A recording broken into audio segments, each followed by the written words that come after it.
Halo, Shalom, Bapak Ibu, Saudara terkasih, salam kenal. Perkenalkan, nama saya Elis. Sebelumnya saya mengucapkan terima kasih kepada Bapak Gembala dan tim Smart People yang sudah memberikan kesempatan kepada saya untuk berbagi kesaksian ataupun sharing di program kita, yaitu program Street Justice Teologi Jalanan, yang dimana di program ini kita bebas untuk bersaksi ataupun berbagi pengalaman pribadi kita bersama Tuhan. Nah, sebenarnya kalau saya pribadi itu saya lebih suka mendengarkan gitu daripada berbagi kesaksian ataupun menyampaikan firman Tuhan. Saya lebih suka dengar khotbah-khotbah, saya lebih suka mendengarkan ibadah ataupun hamba-hamba Tuhan siapa aja gitu untuk mendengarkan firman gitu, daripada saya harus berbagi kesaksian ataupun bercerita tentang firman Tuhan gitu. Karena dalam diri saya merasa saya tidak pede gitu, saya tidak percaya diri bahwa benar nggak sih apa yang sudah saya sampaikan, bisa nggak sih saya menjadi berkat buat teman-teman ataupun buat Bapak Ibu di luar sana yang mendengarkan apa yang saya sampaikan gitu. Jadi kadang tuh lebih gugup, lebih takut, lebih susah untuk ngomong gitu. Jadi boleh di sini saya mau bercerita gitu, bagaimana memang tidak gampang untuk menyampaikan kebenaran firman, karena firman Tuhan itu bagi saya seperti pedang bermata dua gitu, seperti yang hamba-hamba Tuhan juga sampaikan dan Bapak Gembala juga sampaikan, tidak hanya untuk yang mendengarkan tapi juga buat kita gitu, buat kita yang memberi kesaksian. Dan itu tuh rasanya kayak teror tersendiri gitu, kesusahan tersendiri yang nggak bisa dijelaskan.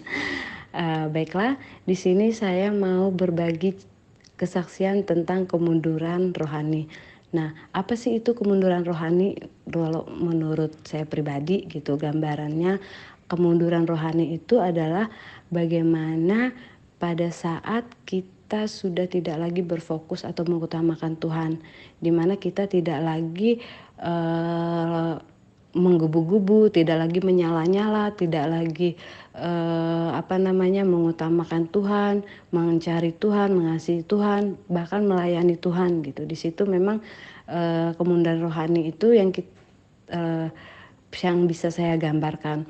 Nah, biasanya kemunduran rohani itu terjadi karena kita punya ambisi tertentu, karena kita punya keinginan-keinginan yang akhirnya kita lebih mengutamakan keinginan tersebut, lebih mengejar impian-impian kita, lebih mengutamakan keegoisan pribadi kita, sehingga kita melalaikan atau mengutamakan Tuhan dalam hidup kita gitu. Nah, itu hal yang memang pernah saya alami gitu, dimana saya benar-benar benar-benar meninggalkan pelayanan gitu tanpa sadar. Saya pikir saya bisa masih ibadah minggu, saya masih bisa mendengarkan kesaksian, saya masih bisa ibadah online dan sebagainya.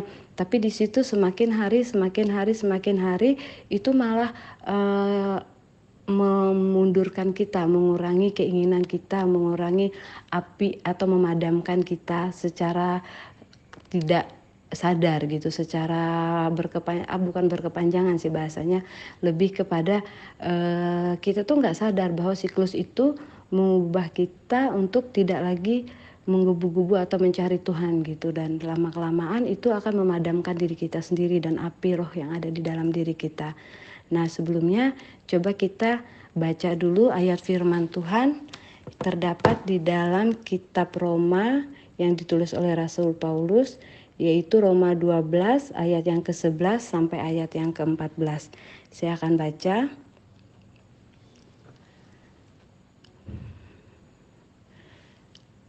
Janganlah hendaknya kerajinanmu kendor, biarlah rohmu nyala dan layanilah Tuhan.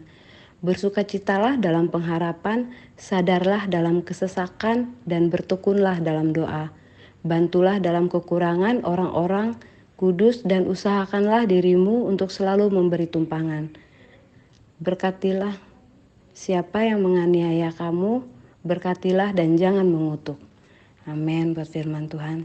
Nah, di sini bagaimana Tuhan itu memperingatkan kita. Rasul Paulus itu menuliskan bagaimana ketika roh kita sudah tidak menyala-nyala, bagaimana kondisi keadaan rohani kita ketika kita memang tidak lagi mengandalkan Tuhan gitu, tidak lagi mengutamakan Tuhan. Memang pada awalnya ketika pelayanan saya tuh orang yang ketika pelayanan mau Tuhan, terima kasih Tuhan gitu. Saya tuh orang yang benar-benar sama Tuhan tuh melakukan segala sesuatu tuh karena saya berterima kasih gitu, karena memang banyak hal awalnya yang Tuhan kerjakan dalam hidup saya, banyak hal yang Tuhan perbaiki karena saya bukan orang yang baik gitu. Dari muda, dari kecil saya sudah tidak punya orang tua, jadi saya melakukan segala sesuatunya itu bebas gitu, terserah saya, dan kehidupan saya yang porak-poranda dengan masa remaja saya yang porak-poranda, tidak baik dan sebagainya. Tapi di sini bagaimana ketika saat saya dipanggil Tuhan, ketika saya kenal Tuhan gitu, dimana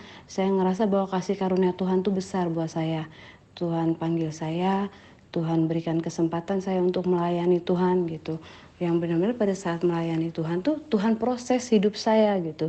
Tuhan proses keadaan saya, Tuhan proses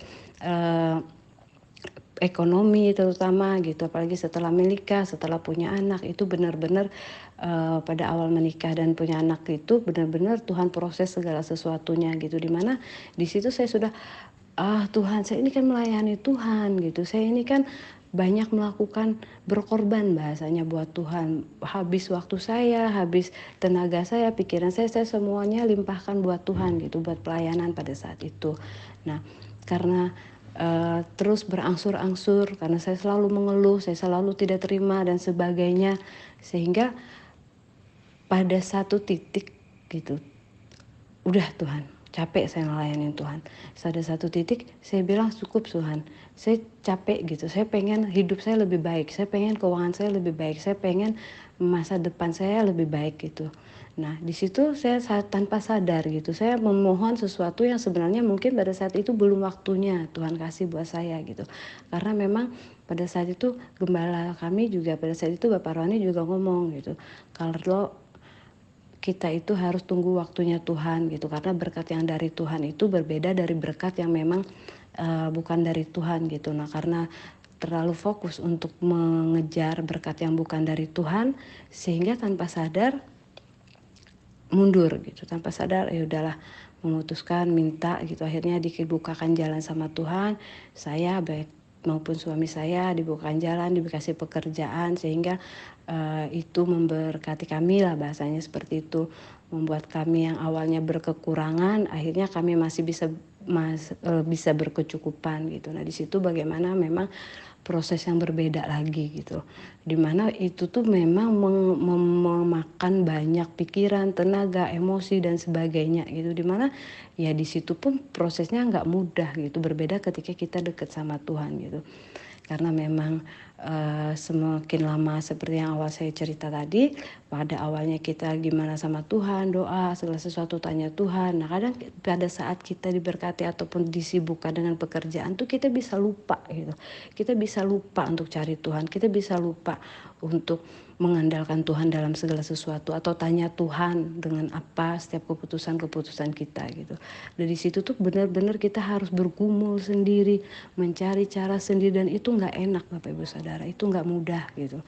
Karena memang bagaimanapun siapapun kita gitu, ketika ada dasar firman Tuhan di dalam hati kita, ketika kita pernah mengecap yang namanya kasih karunia Tuhan, kita pernah mengecap anugerah Tuhan, kita pernah merasakan hadirat Tuhan, itu pasti selalu terpatri di dalam diri kita gitu. Nah, ketika kita sudah bertolak belakang dengan itu, pasti ada guilty feeling dalam diri kita. Seperti yang saya rasakan, saya kayak aduh kayak enak gitu, saya rasa kok memang awalnya happy, senang, bisa ini bisa itu, tapi di dalam dasar diri kita tuh, di dalam hati kita tuh kita nggak bisa pungkirin gitu, aku butuh Tuhan, aku butuh jamahan Tuhan, aku butuh kasih karunia Tuhan gitu.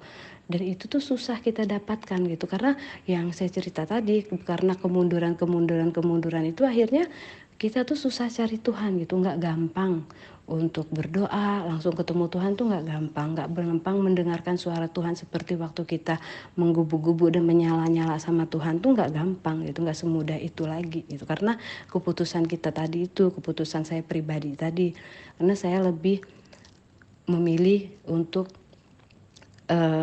fokus kepada keinginan pribadi, keinginan kedagingan saya, bahasanya kebutuhan-kebutuhan saya gitu, tanpa saya sadari dan tanpa saya tanpa saya ini ternyata itu tuh malah membuat kita semakin jauh dari Tuhan gitu.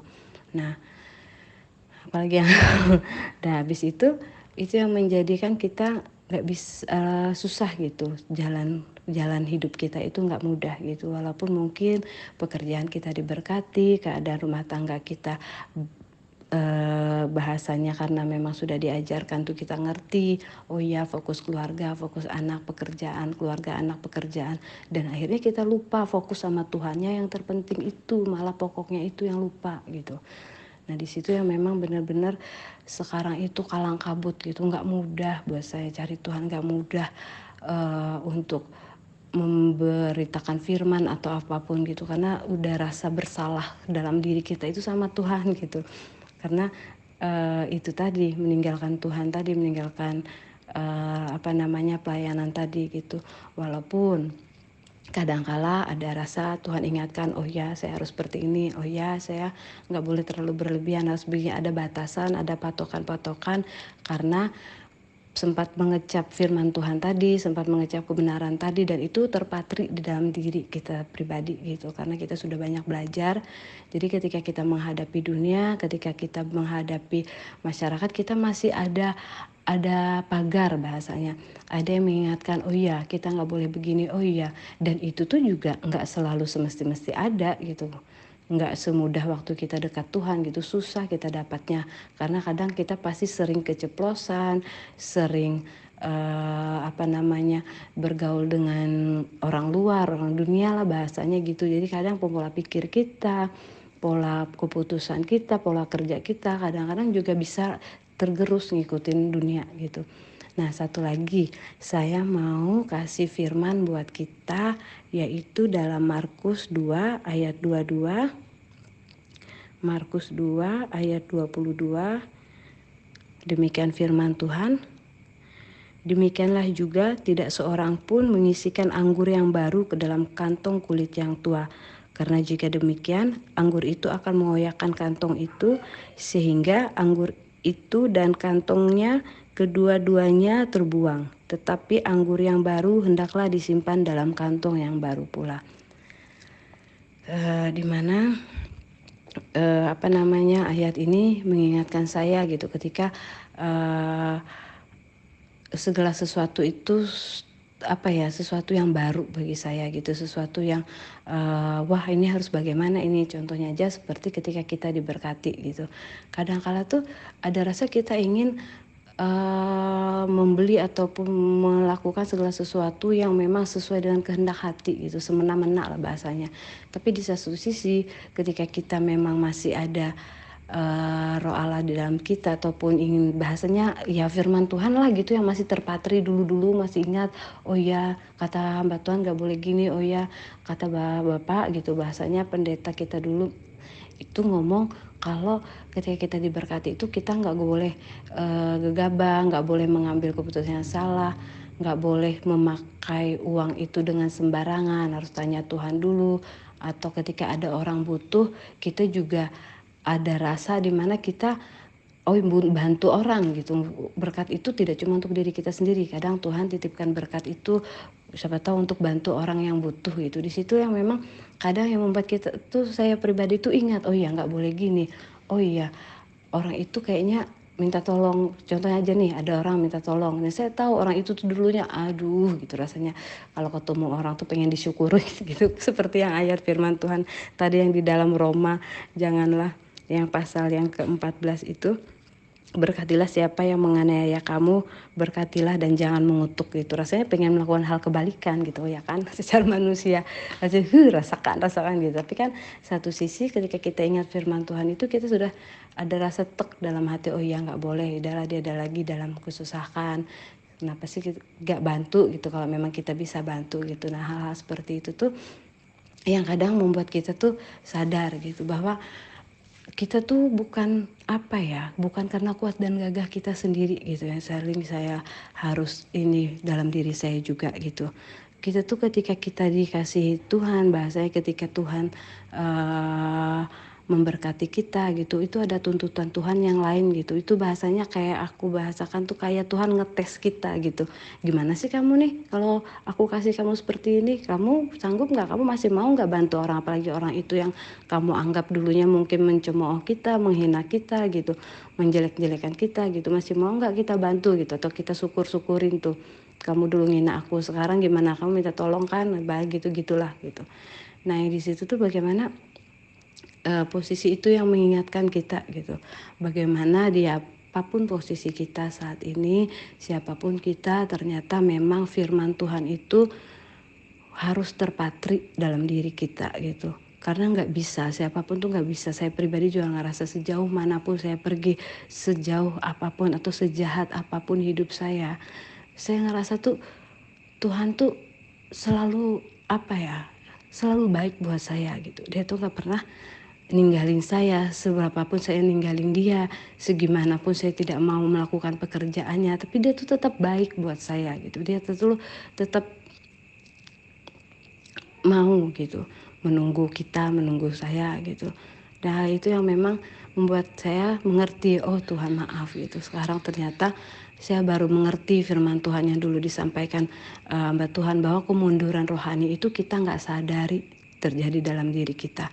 Kita nggak sadar, kita tergerus, kita nggak sadar pola pikir kita semakin lama bergaul dengan dunia itu, semakin lama hidup dalam kedagingan itu semakin menghilangkan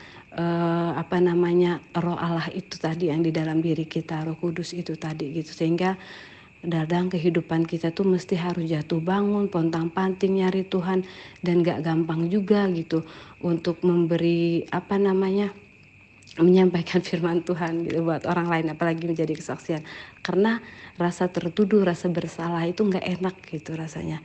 Makanya kadang bercanda sama teman, apalagi kalau sudah dijadwalin atau dikasih kesempatan kesaksian, aduh Tuhan gimana ini, harus ngomong apa gitu, gak bisa Tuhan, rasanya tuh gimana gitu, karena memang gak mudah gitu, karena memang